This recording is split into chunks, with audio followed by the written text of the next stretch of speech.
To carry on forward with the program, I just would like to say that I'm joined by Subir Bhaumikji, senior journalist, author. I'm also being joined by Dr. Khangebam Romesh, Assistant Professor, Center for Philosophy. I'm also being joined by Nemthianngai Guite, Associate Professor, Center for Social Medicine, and Hejang Misao, social activist. Madam Guite, you heard the Congress chief saying Yes. no separate administration. I'll give the mic to you first. So the principal opposition party in the state is also opposed to it. The main opposition, the main party in the government is also opposed to it. So I don't think there will be any consensus on the most important meeting on Saturday. Even I don't think there will be a talk on separate administration there. If both the parties agree that it's not an issue, then I don't think it will find itself even on the talking agenda. Madam Guite. Yes, Kartikeya, thank you so much for having me again on your show. And it's been wonderful listening to your continuous show of this for the past more than 40 days. And you've been covering each and every development in the regarding the Manipur violence and seeing the trend and the series of events which is unfolding and then the violence which is still happening. It is really a tragedy and a serious humanitarian crisis in the state of Manipur. And coming to the present context of talking about separate administration, where the present ruling government and the central government may not agree, so this the territorial integrity, which has been kept at a priority that it should not break. This is something. And on the other hand, here you have the majority victim of the Zomi Kuki tribe going through such a violence and pain. And I would say it's one of the most violence and being treated like an animal in our own land has been gone through by this community and this tribe. And I fully justify their demand to be separated from the dominant Métis community. And I also want to question, when we talk about territorial integrity, what kind of integrity are we talking about when we don't have integrity in our conduct, when we don't have integrity in our humanitarian approach?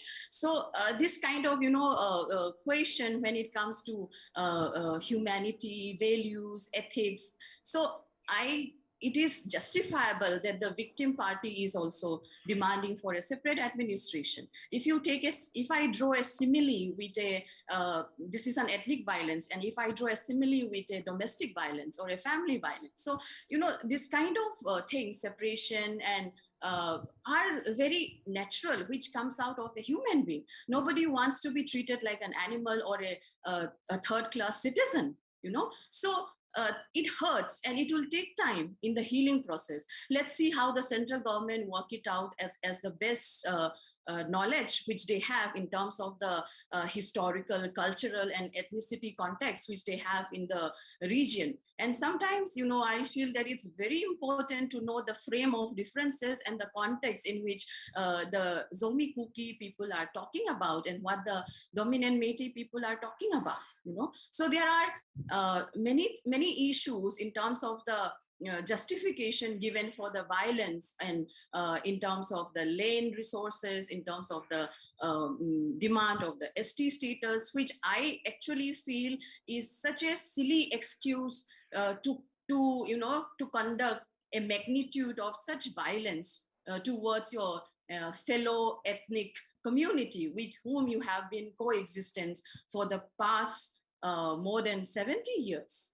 So this kind of justification which has come out in that backdrop, I feel that we need to look into the larger political economy which is displaying this kind of violence. This is just a tips of the iceberg, and the political economy behind the development perspective which is happening, and then with the G20 happening and the Act East policy of the government and the kind of investment which has been done, and suddenly you see that okay, there is a prospect of the hill areas of Manipur and also the other parts of northeastern region is developing. Investors are looking into the northeastern regions for the international trade. agricultural products. So, we have to connect all these issues and see this violence from this perspective. And the justification given in terms of illegal immigrants, demand of an ST status, to me, they are so minuscule in terms of the justification given for this violence. There are many shit going on within the ruling government, and the general public are misled, and the real issue is the political economic perspective of development, which is going to happen in Manipur. Okay. Dr. Ramesh, when I was speaking with Mr. Keshav Meghchandra, President Manipur Congress Committee, I think it becomes very clear before Saturday's meeting that neither of them are pressing for separate administration. I think if the principal opposition party and the BJP are on the same page, it means that it's not there. Then the other talking points will take over immediately. Okay, thank you, Kartikeya, for having me again here. And my regards to Honorable President PCC, Manipur Pradesh Congress Committee, K. Meghchandra Singh, and to my colleague Guite. We have to look who are demanding separate administration in this present crisis, and who are cookies, and who are those people who are demanding this separate administration, separate autonomy. So I endorse with the statement given by the PCC President K. Meghchandra. So this demand is unacceptable. So whatever demand they may have, and democracy provides value. Democracy provides opportunity to have to protest, but the way of protesting, the way of demanding through the act of the violence is condemnable. And we have to see who are demanding, who are those people who are demanding separate autonomy, why they want to have separate autonomy. Their demand, their objections was in the beginning, in the initial, was against the demand of the Meitei community to include Meitei in the scheduled tribe. Now they are demanding a separate autonomy after creating the violence on 3rd May. Let me remind you, Kartikeya, the first violence was happened on 3rd May, and on 11th May, they put a signboard in the Tobung Bangla of the Kumbi Assembly constituency, welcome to Greater Mizoram, right? On the 12th May, 10 Kuki MLA, they have released a press note that they are not safe to live together with the Meitei community. And then on 3rd May, they again burned down 20 houses in the Tobung Bangla. So we have to see the sequence of the incident and how they are demanding this separate autonomy.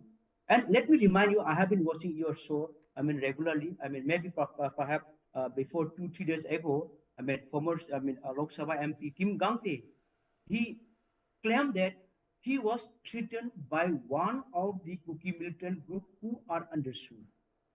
And he was protected by the Meitei woman flock. He was kept safely in Pongju area, Meitei dominated area.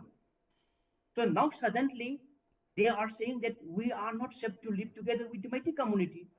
They want separate autonomy. They want separate administration. What is this? It is unacceptable. So those people who are demanding, we have to look, we have to see, we have to find out those people who are demanding separate autonomy are illegal migrant or not. Illegal migrants who are living, who are settling in the Manipur, they don't have the right to claim for a separate autonomy, for a separate state. I strongly object this demand of autonomy, this demand of separate administration, their long pending demand for the Kuki statehood. And let me remind you one thing. In 2012, when Telangana was formed, when Telangana was separated from the Andhra Pradesh, Kuki people, they constituted a committee, Kuki Separate State Demand Committee in 2012, hoping that they may have the opportunity, they may have the chance to claim for a separate Kuki land. So this demand is a long pending demand of the illegal migrants who are settling in Manipur. So it is unacceptable. I strongly object this demand for the separate autonomy.